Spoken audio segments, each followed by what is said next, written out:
Au début du XXe siècle, des millénaires de domination impériale chinoise ont pris fin et le premier gouvernement républicain du pays a accédé au pouvoir. L'ère du républicanisme fut cependant de courte durée. Mao Zedong et son parti communiste ont mené une guerre contre le gouvernement républicain et l'ont forcé à se retirer à Taïwan en 1949, où il est resté depuis. Les premières interventions chinoises en Afrique reflétaient cette réalité intérieure. La République populaire de Chine, RPC, était en concurrence avec le gouvernement républicain de Taïwan pour courtiser les pays africains et gagner du soutien en tant que gouvernement légitime de la Chine. Cette courtisation s'est produite sous la forme d'investissements et d'aides, en particulier dans le domaine agricole. La République de Chine, ROC, a lancé l'opération Vanguard en 1961, une initiative conçue pour aider les pays africains à développer leur agriculture et à assurer leur sécurité alimentaire. En 1971, la République de Chine avait lancé plus d'une centaine de projets agricoles et déployé plus d'1 millier de spécialistes agricoles dans 24 pays africains. La RPC a commencé à investir dans les secteurs agricoles à travers l'Afrique tout en poursuivant ses tentatives pour améliorer celui de la Chine continentale. Dans les années 1950, elle a tenté de restructurer son secteur agricole via la collectivisation dans le cadre du « Grand bond en avant », qui s'est avéré être un échec colossal. Les années 1960 ont donc été une décennie au cours de laquelle la Chine a commencé à faire de petits pas en avant dans la bonne direction et a tenté d'aider certaines parties de l'Afrique à faire de même. La RPC a fait plus de progrès dans ses projets africains que la République de Chine et a donc finalement mieux réussi à obtenir soutien et reconnaissance. La République de Chine a commencé à réduire ses dépenses internationales. Cela a conduit de nombreux pays, y compris ceux du groupe initial de 24 partisans de la République de Chine, à rompre leurs liens avec la République de Chine et à promettre leur soutien à la RPC. Les premiers partisans de la RPC ont bénéficié d'avantages. En 1965, la RPC a aidé la Tanzanie à construire la ferme d'État de Ruvu, la ferme de canne à sucre de l'État de Maonda et la ferme de Rimbarali de Mbei, dont chacune mesurait bien plus de 1000 hectares. Les deux gouvernements ont continué à se disputer la reconnaissance internationale, y compris en Afrique, jusque dans les années 1990. En fait, plusieurs pays, dont le Libéria, la République centrafricaine et le Sénégal, ont changé d'allégeance 5 fois ou plus au cours de cette période. Et en 2013, le président gambien a rompu de manière controversée ses liens avec Taïwan dans l'espoir d'établir des relations avec la République populaire de Chine. De son côté, la Chine a plus intérêt à améliorer ses relations avec Taïwan qu'à en établir avec la Gambie. En conséquence, la Gambie n'entretient désormais aucune relation avec aucun des deux gouvernements. Les relations sino-africaines sont devenues plus complexes tout au long des années 1980 et 1990, lorsque le premier ministre chinois Zhao Ziyan a commencé à promouvoir l'idée des 4 principes qui devraient guider les relations sino-africaines, l'égalité et le bénéfice mutuel, l'accent mis sur les résultats pratiques, la diversité dans la forme et le développement économique. Il s'agissait d'un changement d'attitude crucial et d'un abandon d'une relation basée sur l'aide. Alors que la Chine commençait à connaître une myriade de luttes et d'obstacles internes tout au long des années 1980, les affaires extérieures, en particulier avec le tiers-monde, devinrent moins prioritaires, et les efforts commerciaux ainsi que le soutien politique chinois contre l'impérialisme africain diminuèrent. Dans les années 1990, après la place Tiananmen et l'hostilité mondiale qui en a résulté, la Chine a ravivé ses anciennes relations et relancé ses programmes de développement à travers l'Afrique. En 2000, le Forum sur la coopération sino-africaine a été créé, ce qui a contribué à renforcer les relations entre les deux pays.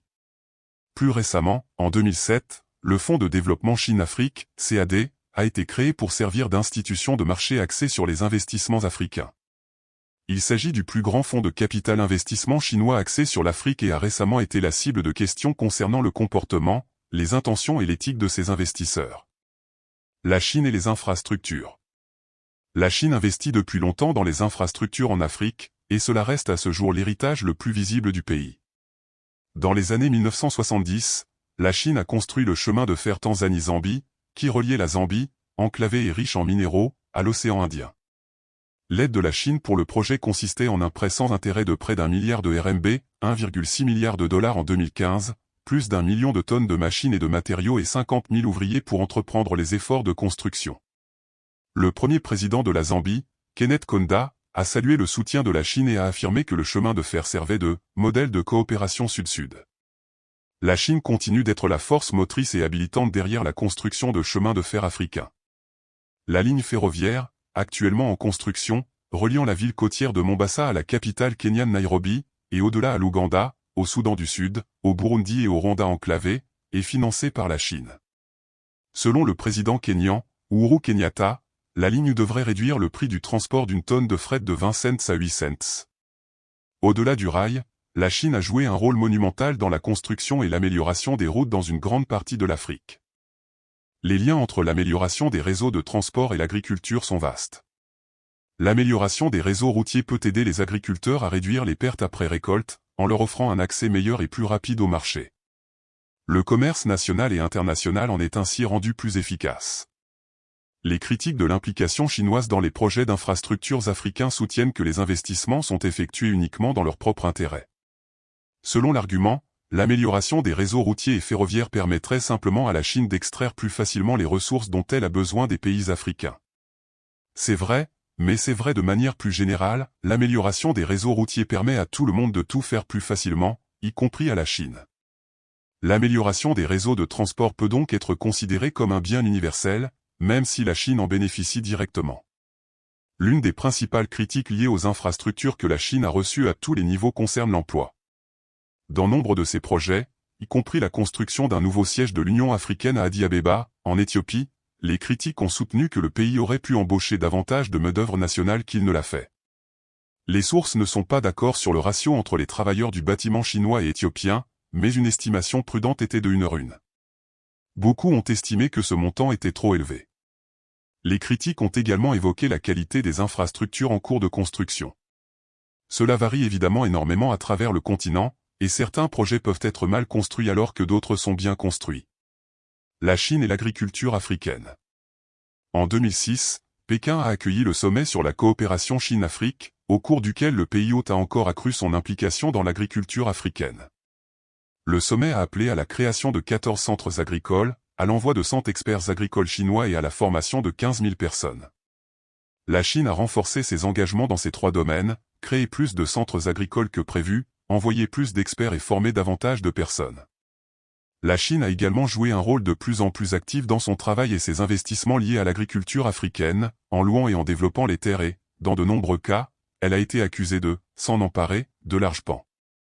Focus sur le Cameroun.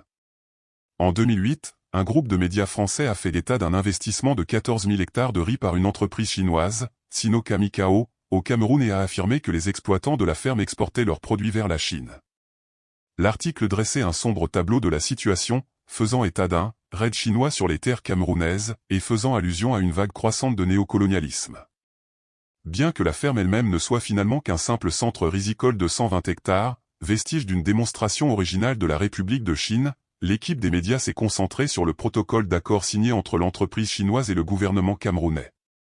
Le protocole d'accord permettrait à Sinocam Icao de posséder plus de 10 000 hectares de terre au total, sous réserve de la coopération de l'entreprise pour construire des centres de formation technologique et distribuer localement tout le riz produit sur ces terres. Les journalistes ont cité l'opposition locale, précisant que les sacs de riz à vendre provenant de la ferme en question étaient destinés au marché chinois, car les sacs portaient des caractères chinois imprimés. Il est intéressant de noter que la Chine a été pratiquement autosuffisante en matière de production de riz entre 2000 et 2010, tandis que les importations de riz du Cameroun ont augmenté d'environ 13% entre 2006 et 2011, période en question. L'exemple de Sinocam Icao met en évidence une distinction importante relevée dans un rapport complet de la FAO, de l'IED et du FIDA. Il y a une grande différence entre annoncer des plans fonciers et acquérir réellement une terre sans parler de commencer à la cultiver. Dans ce cas et dans la grande majorité des autres, la superficie réelle des terres finalement acquises grâce aux investissements directs étrangers, IDE, en particulier les IDE chinois, est nettement inférieure à la superficie totale des terres allouées par le biais de protocoles d'accord ou d'autres termes d'accord. Bien que des dizaines de facteurs puissent expliquer cette tendance, le plus simple est peut-être les délais naturels entre la négociation d'un accord, le transfert des titres et des droits fonciers et la culture physique de la terre. La FAO poursuit en affirmant que les preuves suggérant que l'acquisition de terres par la Chine fait partie d'une stratégie nationale de sécurité alimentaire sont hautement discutables. Focus sur la République démocratique du Congo. La rumeur court depuis longtemps que la société chinoise Zhongxing Télécommunications, ZTE, aurait acheté 3 millions d'hectares de terrain pour développer une plantation de palmiers à huile en République démocratique du Congo, RDC. Mais ce chiffre est loin d'être simple. Les journalistes congolais ont rapporté que la ferme devait s'étendre sur plus de 3 millions d'hectares en 2007, et en 2008 la Associated Press a cité un chiffre similaire. Les représentants de ZTE et les ministres du gouvernement ont toutefois contredit ces affirmations et se sont parfois même contredits. Le responsable régional de ZTE a annoncé que le projet porterait sur 1 million d'hectares, tandis que l'ambassadeur chinois a évoqué 300 000 hectares. Malgré ces chiffres variables, seuls 100 000 hectares ont été approuvés par le Conseil des ministres de la RDC, une étendue de territoire très importante, mais une petite fraction des chiffres rapportés. Cependant, en fin de compte, ZTE n'a jamais lancé le projet. Il y a très peu de clarté sur ce qui s'est passé et ce qui se passe en ce qui concerne ZTE et la RDC, car les données sur les achats de terres continuent de faire défaut. Les journalistes citent des chiffres qui semblent peu étayés. C'est en République démocratique du Congo, l'un des États les plus dysfonctionnels, que l'empreinte de la Chine a été particulièrement visible. Il a investi massivement dans des projets d'infrastructures, d'électricité et d'agriculture. D'une part, il est logique et réfléchi et bienveillant d'investir dans un pays que de nombreux autres pays riches choisissent d'ignorer ou d'abandonner. D'un autre côté, cela signifie que personne n'est en mesure de réellement contrôler ces investissements. Cette incapacité à analyser adéquatement les investissements agricoles chinois n'est pas propre à la République démocratique du Congo. C'est plutôt cette opacité qui est au cœur du problème, il n'y a pas suffisamment d'informations mises à disposition par les gouvernements africains ou par les investisseurs chinois. En outre, de nombreux pays africains disposent malheureusement de lois obscures sur les droits fonciers, qui ont désespérément besoin d'être réformées. Ceci, ajouté au manque général d'informations et de données concrètes, rend impossible de savoir avec certitude quelle partie a un conflit exagère ou dise la vérité. Les relations entre l'Afrique et la Chine, notamment celles liées à l'agriculture, sont complexes et en constante évolution. Et en raison de la nature relativement opaque des investissements chinois en particulier, il est impossible de porter un quelconque jugement quant à savoir si ces investissements sont un bon ou un mauvais. La complexité et l'opacité des relations sino-africaines offrent néanmoins quelques enseignements importants. Tout d'abord, la manière dont les termes sont définis est importante. 1. Accaparement de terre est un terme imprécis et sensationnaliste. Qu'est-ce qu'un accaparement de terre? Est-ce un pays qui achète des terres dans un autre pays? Louer un terrain? Aménager des terrains? S'agit-il d'un accaparement de terre si toutes les parties concernées savent ce qui se passe? Il faut s'éloigner des termes vides de sens comme « accaparement des terres » et s'orienter vers des termes précis qui décrivent ce qui se passe et pourquoi. En outre, l'incertitude quant à savoir qui possède la terre ou qui l'a achetée met en lumière les lacunes des politiques foncières dans de nombreux pays d'Afrique. Dans de nombreux pays, la quantité de terre sans papier est stupéfiante, tandis que les processus requis pour transférer légalement les titres de propriété sont longs et coûteux.